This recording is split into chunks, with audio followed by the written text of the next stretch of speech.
இன்னைக்கு ஈவினிங் போல் பரணி தீபம் ஏற்றலாம் அப்படின்னு சொல்லிட்டு வாசலில் கோலம் போடலாம் அப்படின்னு பார்த்தா சுத்தமாக வந்து கோலம் போடவே முடியாத அளவுக்கு அவ்வளோ மழை பெஞ்சிக்கிட்டே தான் இருந்தது. அதனால் வந்து சிம்பிளாக வாசலில் கோலம் போட்டு முடிச்சுட்டு பூஜை ரூமில் வந்து 5 விளக்கு ஏற்றணும்ல, அதனால் அந்த இடத்துல மட்டும் நல்லா வந்து கொஞ்சம் கலர் பண்ணிவிட்டு தீபம் வர மாதிரி கோலம் போட்டு வச்சுக்கிட்டேன். கார்த்திகை மாதம் இதை பற்றி, அதுக்கப்புறம் பரணி தீபம் ஏற்றுறதை பற்றி நம்ம வந்து இந்த வீடியோவில் பார்க்கலாம். கார்த்திகை மாதம் அப்படின்னாலே வந்து தீபங்களுக்கு உரிய மாதம் அப்படின்னு தான் சொல்லுவோம். இந்த மாசத்துல எல்லா நாளுமே வீட்டு வாசல்ல வந்து தீபம் ஏத்துவாங்க. திருக்கார்த்திகை அன்னைக்கு ஸ்டார்ட் பண்ணுவாங்க வீட்டு வாசலில் தீபம் ஏற்றுறதுக்கு. அதிலிருந்து கவுண்ட் பண்ணி அடுத்த 3 நாளைக்கு எல்லாருமே வந்து வீட்டு வாசலில் தீபம் ஏற்றி வைப்பாங்க.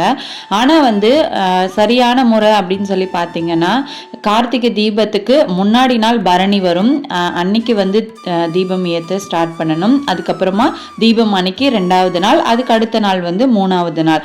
அதை வந்து ஃபஸ்ட்டு ஏற்றுறது பரணி தீபம் அப்படின்னு, அது வந்து யமதர்ம ராஜாவுக்காகவும், திருக்கார்த்திகை தீபம் அன்னைக்கு ஏத்துறது சிவபெருமானுக்காகவும், அடுத்த நாள் வந்து 3வது நாள் பஞ்சராத்திர தீபம் அப்படின்னு பெருமாளுக்காகவும் நம்ம வந்து ஏத்துறோம். இதுதான் வந்து சரியான முறை.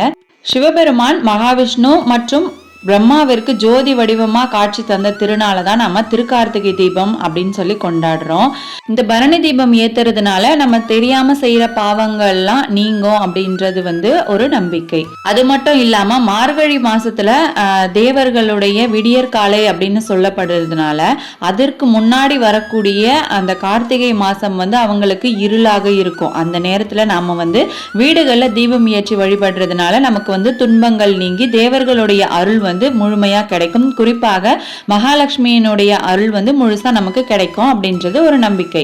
நாம வந்து இந்த பரணி தீபம் ஏத்திட்டு அடுத்த நாள் வந்து திருக்கார்த்திகை அன்னைக்கு கார்த்திகை தீபம் வீடு ஃபுல்லா முடிஞ்ச அளவுக்கு 27 தீபம் ஏத்துங்க. அதுக்கு அடுத்து வந்து எவ்வளவு வேணாலும் நீங்க ஏத்திக்கலாம். அதுக்கு அடுத்து 3வது நாள் கணக்கு வச்சு அன்னைக்கு உங்களால எவ்வளவு ஏத்த முடியுதோ அவ்வளவு விளக்கு ஏத்தி வீட்டு வாசல்ல பாத்தீங்கன்னா லைட்ஸ் போடாம அந்த விளக்கு வெளிச்சத்துல வீடு பாருங்களேன் அவ்வளோ அழகா இருக்கு.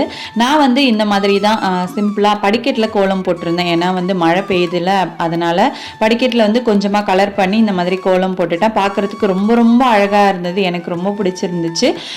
நான் வந்து இந்த மாதிரி விளக்கேற்றுனது எப்படி இருக்குன்னு சொல்லி மறக்காமல் கமெண்ட் செக்ஷனில் கமெண்ட் பண்ணிக்கோங்க. வீடு ஃபுல்லாக வந்து நான் லைட்ஸ்லாம் ஆஃப் பண்ணிட்டேன். அதுக்கப்புறம் பூஜை ரூமில் பார்த்தீங்கன்னா வீடியோ எடுக்கும்போது சுத்தமாக வந்து வெளிச்சம் தெரியாத மாதிரி இருந்தது, அதனால கொஞ்சம் லைட் போட்டுக்கிட்டேன். அதுக்கப்புறமா வந்து நான் ஆஃப் பண்ணிவிட்டேன். அந்த விளக்கு வெளிச்சத்துலேயே தான் கொஞ்ச நேரம் வச்சுருந்தேன், ஒரு 1/2 hour கிட்ட. நல்லா சூப்பராக இருந்தது பார்க்குறதுக்கு. வீடியோ பிடிச்சிருந்தா லைக் பண்ணிவிடுங்க, ஷேர் பண்ணிவிடுங்க, மறக்காமல் சேனலை சப்ஸ்கிரைப் பண்ணிவிடுங்க.